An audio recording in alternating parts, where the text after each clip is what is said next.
Hi friends, இப்போ InShot app open பண்ணிவிட்டு ஒரு ஈஸியான பர்த்டே எடிட் வீடியோ எப்படி பண்ணலாம் அப்படிங்கிறத நம்ம இந்த வீடியோவில் பார்க்கலாம். ஓகே, வீடியோக்குள்ளே போகலாம்.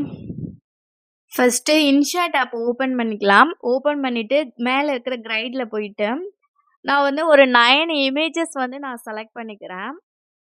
ஸோ 9 இமேஜஸ் செலக்ட் பண்ணிவிட்டு அது மேலே இருக்கிற டிக் ஆப்ஷனை யூஸ் பண்ணிக்கிட்டு கீழே அப்படியே ஸ்க்ரோல் பண்ணேன்னா லேஅவுட் அப்படிங்கிற ஒரு ஆப்ஷன் இருக்கும். லேஅவுட்டில் போயிட்டு பார்டரில் நான் வந்து அந்த இமேஜை வந்து அட்ஜஸ்ட்மெண்ட் பண்ணிக்கிறேன்.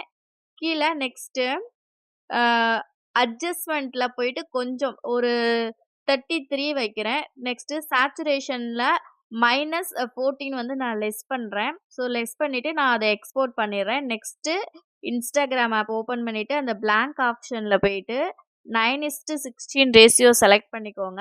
கீழே அப்படியே ஸ்க்ரோல் பண்ணிங்கன்னா வால்பேப்பர் அப்படின்னு இருக்கும். வால்பேப்பரில் போயிட்டு உங்களுக்கு பிடிச்ச கலரை நீங்கள் அதில் செலக்ட் பண்ணிக்கிட்டு ஸோ அது வந்து நம்ம பேக்ரவுண்ட் இமேஜ் வால்பேப்பர் மாதிரி செலக்ட் ஆகிடும். ஸோ டிக் ஆப்ஷனை பண்ணிவிட்டு நீங்கள் எக்ஸ்போர்ட் பண்ணிவிடுங்க. எக்ஸ்போர்ட் பண்ணிவிட்டு நெக்ஸ்ட்டு அகைன் வந்துட்டு நீங்கள் இன்ஸ்டாகிராம் ஆப் ஓப்பன் பண்ணிங்க. ஓப்பன் பண்ணிட்டா நமக்கு கேன்வாஸில் போயிட்டு 9:16 ரேஷியோவில் அந்த ஒயிட் கலர் பேக்ரவுண்ட் இருக்கும். ஸோ நெக்ஸ்ட்டு பிப் ஆப்ஷனுக்குள்ளே போய்க்கோங்க. பிப் ஆப்ஷனில் போயிட்டு நம்ம ஆல்ரெடி இப்போ செலக்ட் பண்ணி வச்சுருக்க அந்த பர்பிள் கலர் பேக்ரவுண்டை நான் உள்ளே வந்துட்டு ஆட் பண்ணுறேன்.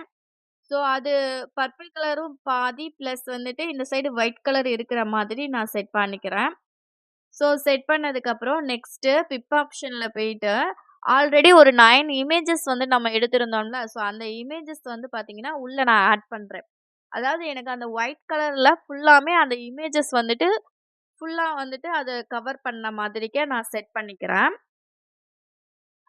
ஸோ அப்போ அதுக்கு கீழெல்லாம் வேணும் அப்படின்னா நம்ம கீழே கொஞ்சம் ஸ்க்ரோல் பண்ணோம் அப்படின்னா நமக்கு வந்து காப்பி அப்படின்னு சொல்லிட்டு ஒரு ஆப்ஷன் இருக்கும். ஸோ காப்பியிலேருந்து நான் அடுத்தடுத்த இமேஜஸ் வந்து நான் அதுலேருந்து ஈஸியாக எடுத்துக்குவேன். ஸோ ஒவ்வொரு டைமும் நம்ம பிப் ஆப்ஷனுக்குள்ள உள்ள போயிட்டு நம்ம புதுசாக ஒரு பிக்சரை எடுக்கணும் அப்படின்லாம் கிடையாது. அந்த காப்பிங்கிற ஆப்ஷனை வந்து நீங்கள் யூஸ் பண்ணிக்கோங்க. ஸோ ஃபுல்லாமே வந்து அந்த ஒயிட் கலரில் நான் அட்ஜஸ்ட் பண்ணிக்கிறேன். ஸோ அட்ஜஸ்ட் பண்ணிவிட்டு நான் செட் பண்ணிட்டேன். நெக்ஸ்ட்டு ஒரு இமேஜை வந்து நான் செலக்ட் பண்ணிவிட்டு அதில் கட் அவுட்டில் போயிட்டு பேக்ரவுண்ட் எனேபிள் பண்ணிவிட்டு அவுட்லைன் வந்து நான் ஒயிட் கலரில் செட் பண்ணிக்கிறேன். இப்போ இந்த இமேஜையும் நான் வந்து எக்ஸ்போர்ட் பண்ணிடுறேன். ஸோ எக்ஸ்போர்ட் பண்ணதுக்கப்புறம் நெக்ஸ்ட்டு அகைன் வந்துட்டு நம்ம ஓப்பன் பண்ணிக்கலாம். ஓப்பன் பண்ணிவிட்டு அந்த பர்பிள் கலர் ப்ளஸ் வந்துட்டு கொலாட் பண்ணி வச்சுருந்த அந்த இமேஜ் அந்த வால்பேப்பரை எடுத்துட்டு இப்போ நம்ம கட் அவுட் பண்ணியிருந்த இந்த இமேஜை வந்து உள்ளே வந்து ஆட் பண்ணிக்கோங்க. ஆட் பண்ணி அட்ஜஸ்ட்மெண்ட் பண்ணிக்கோங்க. ஸோ இந்த சைடில் ஒரு லைன் மாதிரிக்கு இருக்கிறதுனால நான் மாஸ்க் ஆப்ஷனில் போயிட்டு அந்த ஃபஸ்ட் ஆப்ஷனில் ஸோ அந்த இப்போ ஆட் பண்ண அந்த இமேஜை வந்துட்டு பின்னாடி இருக்கிற பேக்ரவுண்ட் கூட எனேபிள் ஆகிற மாதிரி செட் பண்ணிக்கிறேன். நெக்ஸ்ட்டு அப்படியே கீழே ஸ்க்ரோல் பண்ணிங்கன்னா டெக்ஸ்ட் ஆப்ஷன் இருக்கும்.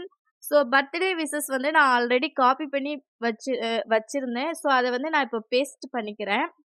ஸோ எனக்கு வந்து அது பர்பிள் கலர் அப்படின்னால நான் வந்து அதுக்கு மேட்சாக வந்து போடலாம் அப்படின்ட்டு சேம் கலரே நான் லெட்டர்ஸ் வந்து சூஸ் பண்ணிக்கிறேன். லெட்டர்ஸோட கலரு. ஸோ நான் சூஸ் பண்ணதுக்கப்புறம் அது வந்து மேலே டாப்பில் வந்து செட் பண்ணிக்கலாம். ஸோ டாப்பில் செட் பண்ணதுக்கப்புறம் கொஞ்சம் கீழே டெக்ஸ்டில் போயிட்டு மறுபடியும் ஹாப்பி பர்த்டே அப்படின்னு சொல்லிட்டு நான் வந்து டைப் பண்ணுறேன். இந்த மாதிரி ஈஸியான பர்த்டே எடிட் வீடியோஸை நீங்களும் எடிட் பண்ணணும்னு நினச்சிங்கன்னா நம்மளுடைய பேஜை